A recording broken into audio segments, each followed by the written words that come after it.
ଆସୁ ତାକୁ ମୁଁ ଭଲ ସେ ଏନ୍ଜୟ କରିବି ଆଉ ନାଚିବି। ବଡ଼ ବାପା ତମେ ବି ନାଚିବ, ବଡ଼ ମା ବଡ଼ ବାପା ସହିତ ନାଚିବ। ଏବେ ଆଉ ଟିକେ ପରେ ଡିଜେ ବାଜିବ, ସମସ୍ତେ ନାଚିବା। ହଁ ମା ତମେ ନିହାତି ନାଚିବ, ତମେ ବି ମୋର ମା ସହିତ ନାଚିବ। ଠିକ କଥା, ସମସ୍ତେ ଆଜି ନାଚିବା। ପିକନିକ ଆସିଛୁ ମାନେ ସମସ୍ତେ ଆମେ ଏନ୍ଜୟ କରିବା। ଆଜିର ପିକନିକ ବହୁତ ମଜା ହବ।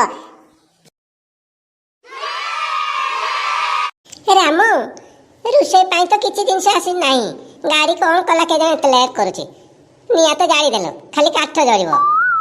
ଜେଜ ଗାଡି କଣ ହେଲା? ଗାଡି କଣ ଆସି ନାହିଁ? ନାତୁଣୀରେ ଗାଡିରେ କଣ ଖରାପ ହେଇଥିବ ବାଟରେ, ସେଇଥିପାଇଁ ଆସିବା ଲେଟ୍ ହଉଛି। ହଁ ପରା, ମୁଁ ବ୍ୟସ୍ତ ହେଲେ କଣ ହବ? ଆରେ ଜିନିଷ ତ ଆସି ପହଞ୍ଚି ନାହିଁ, ମୁଁ କଣ କରିବି? ଆସିଲେ ତ ବସେଇବି ନା।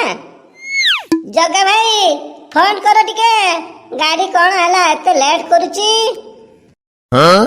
ହଁ ରାମୁ, ମୁଁ ଗାଡିକୁ ଫୋନ କରିଦଉଛି। ଏତେ ଲେଟ୍ କରୁଛି କଣ ପାଇଁ? ମୁଁ ଫୋନ କରି ବୁଝି ଦଉଛି।